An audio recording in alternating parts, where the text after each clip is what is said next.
कविता पहली उड़चल हारे। इसके कवि हैं सच्चिदानंद हीरानंद वात्स्यायन अज्ञेय जी। इनका परिचय। उनका जन्म 1911 देवरिया उत्तर प्रदेश में हुआ था। उनकी मृत्यु 1978 दिल्ली में हुई। कवि जी का परिचय। सच्चिदानंद हीरानंद वात्स्यायन अज्ञेय जी आधुनिक हिंदी साहित्य के जाज्वल्यमान नक्षत्र और बहुमुखी प्रतिभा के धनी हैं। अपने कविता, कहानी, उपन्यास, आलोचना, निबंध, संस्मरण, नाटक सभी विधाओं में सफलतापूर्वक अपनी कलम चलाई है। अपने अनेक जापानी हाइकू कविताओं को अनुदित भी किया है। प्रमुख कृतियाँ: हरी घास पर क्षणभर, आंगन के पार द्वार, सागर मुद्रा, शेखर, एक जीवनी, नदी के द्वीप, एक बूंद सहसा उछली, अरे यायावर रहेगा याद, सबरंग, त्रिशुंक, तार सप्तक, दूसरा सप्तक और तीसरा सप्तक आदि इनकी कृतियां हैं। कवि ने इस कहानी में हमें क्या समझाने का प्रयत्न किया है? प्रस्तुत कविता में अज्ञेय जी ने हारिल पक्षी के माध्यम से देश के नवयुवकों को आगे बढ़ने की प्रेरणा दी है। कवि का कहना है कि जीवन पथ में अनेक कठिनाइयां आएंगी, किंतु उनसे घबराना नहीं है। जीवन जगत के आह्वान को स्वीकार करके फिनिक्स पक्षी की भांति आसमान की ऊंचाइयों तक पहुंचना ही हमारा लक्ष्य होना चाहिए। तो चलिए अब हम अपनी कविता की ओर बढ़ते हैं।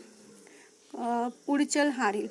हारिल पक्षी महाराष्ट्र का एक राष्ट्र पक्षी है जो कि हरे रंग का होता है और यह पक्षी ज़्यादातर जहाँ बड़े बड़े पेड़ रहते हैं और सदाबहार जंगलें होती है वहाँ पाया जाता है। तो अब मैं कविता की पंक्तियाँ पढ़ती हूँ।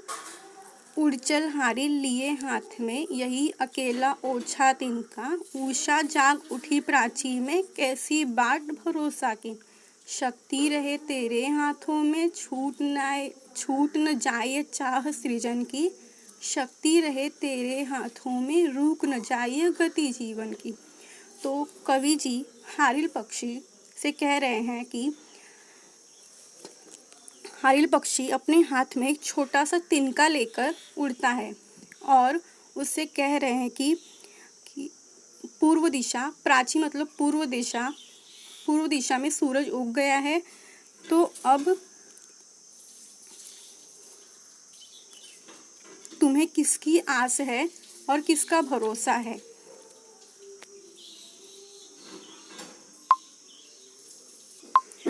कवि कह रहे हैं कि शक्ति तुम्हारे हाथों में है और तुम्हारे हाथों से चाह और सृजन कभी छूटनी नहीं चाहिए और तुम्हारे हाथों से तुम्हारे गति की जीवन कभी रुकनी नहीं चाहिए। तो कवि इस हारिल पक्षी से माध्यम से नवयुवकों को यह संदेश देना चाह रहे हैं कि जिस तरह हारिल पक्षी सृजन की चाह रखता है, उसी प्रकार नवयुवकों को भी अपने आगे बढ़ने की प्रेरणा रखनी चाहिए और चाहे कितनी भी कठिनाइयाँ हैं उन्हें दूर करके आगे बढ़ते रहना चाहिए, कभी भी हार नहीं माननी चाहिए। तो अब हम दूसरी पंक्ति की ओर बढ़ते हैं। ऊपर ऊपर बढ़ा चीरचल दिगमंडल, अनथक पंखों की चोटों से नभ में एक मचा दे हल, तिनका तेरे हाथों में है, अमर का एक रचना का साधन, तिनका तेरे पंजे में है, विधना के प्राणों का स्पंदन। कवि हारिल पक्षी को प्रेरित करते हुए कहते हैं कि ऊपर और अधिक ऊपर अनंत आसमान में खूब ऊंची उड़ान भरो और सभी दिशाओं को भेदते हुए आगे बढ़ो और अपने न थकने वाले, अनथक मतलब न थकने वाले पंखों से नभ में हलचल मचा दो। कवि हाथों में लिए हुए तिनके को कहते हैं कि वो जो तिनका है उसे मामूली न समझो, एक अमर साधन है। इसमें हमारे सृष्टि के रचयिता जैसे कि ब्रह्मा जी, उनके प्राण स्पंदित होते हैं। इन पंक्तियों के द्वारा कवि देश के नवयुवकों को प्रेरित करते हुए कह रहे हैं कि जीवन में ऊपर उठो और प्रगति के पथ पर ऊंची उड़ान भरो और अपनी उन्नति को निर्धारित सीमाओं से पार जाकर अपनी कृति फैलाओ और सफलता के ऊंचे आकाश में अपनी उपस्थिति दर्ज कराओ। इसी प्रकार कवि हारिल पक्षी के माध्यम से इन पंक्तियों में नवयुवकों को यह संदेश दे रहे हैं। तो अब हम तीसरी पंक्ति की ओर बढ़ते हैं। कांपन यद्यपि दसों दिशा में तुझे शून्य न घेर रहा है, रुकने यद्यपि उपहास जगत का तुझको पथ से हेर रहा है। तू मिट्टी था किंतु आज मिट्टी को तूने बांध लिया है, तू था सृष्टि किंतु सृष्टा का गुर तूने पहचान लिया है। तो कवि इन पंक्तियों में दसों दिशा मतलब कि दसों दिशा का वर्णन किया है। मतलब कि हमारे वैसे तो आप लोग 4 ही दिशा जानते होंगे, लेकिन हमारे 10 दिशा होते हैं, जैसे कि उत्तर, पूर्व, पश्चिम, दक्षिण, ईशान्य, आग्नेय, वायव्य, नैऋत्य और एक ऊर्ध्व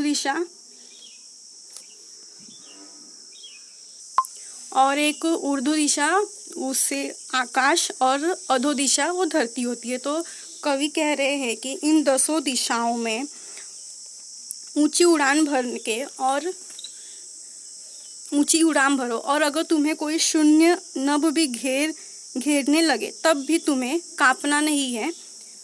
और संसार के लोग अगर तुम्हारा मजाक उड़ाए या फिर तुम्हारी निंदा करे तो तुम्हें उनसे रुकना नहीं है। इन पंक्तियों के माध्यम से कवि नवयुवकों को ये संदेश देना चाहते हैं कि प्रगति के पथ पर हमेशा आगे बढ़ते रहो, अग्रसर रहो। कई बार उतार चढ़ाव आते रहते हैं, लेकिन हमें उनसे हार नहीं माननी चाहिए। और कई बार लोग हमारा मजाक भी उड़ाते हैं, हमारी निंदा पीछे बुराइयां भी करते हैं, लेकिन उन सबको पीछे छोड़कर हमें आगे बढ़ना है और हमें हार नहीं माननी चाहिए और हमें अपनी कामयाबी हासिल करनी है। तो चलिए अब हम चौथी पंक्ति की ओर बढ़ते हैं। मिट्टी निश्चय है यथार्थ, पर क्या जीवन केवल मिट्टी है? तू मिट्टी पर मिट्टी से उठने की इच्छा किसने दी है? आज उसी ऊर्ध्वंग ज्वाल का तू है दुर्निवार हरकार, दृढ़ ध्वज दंड बना यह तिनका, सूने पथ का एक सहारा। कवि इन पंक्तियों में कह रहे हैं हारिल पक्षी से कि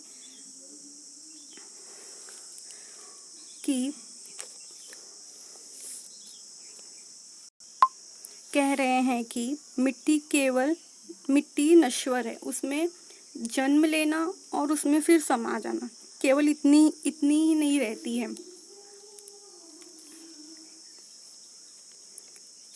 मिट्टी से जो छीन लिया है,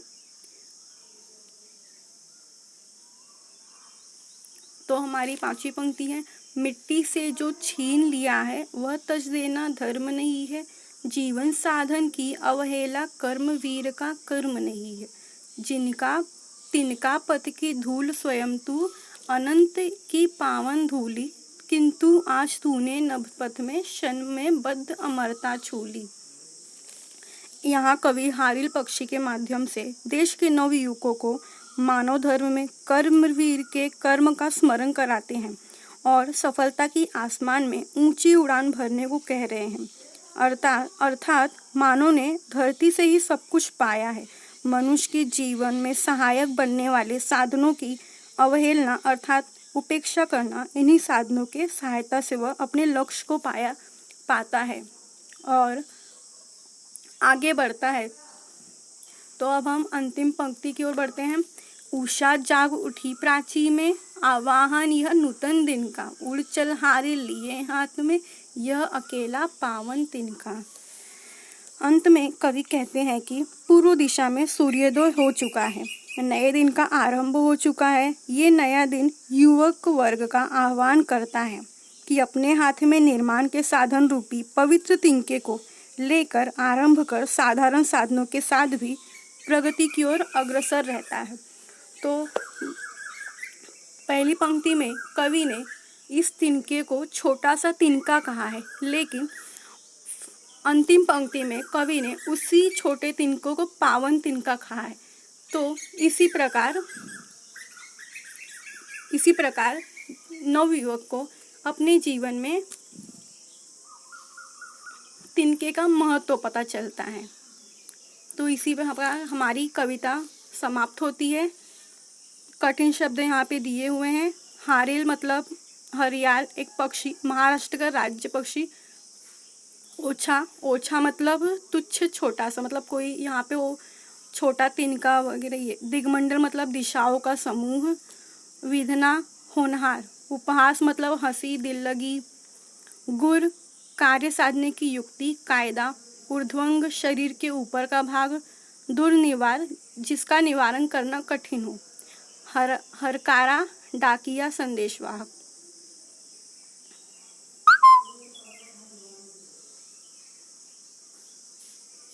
तो हमारी कविता समाप्त होती है। आप इसे अच्छे से पढ़ें।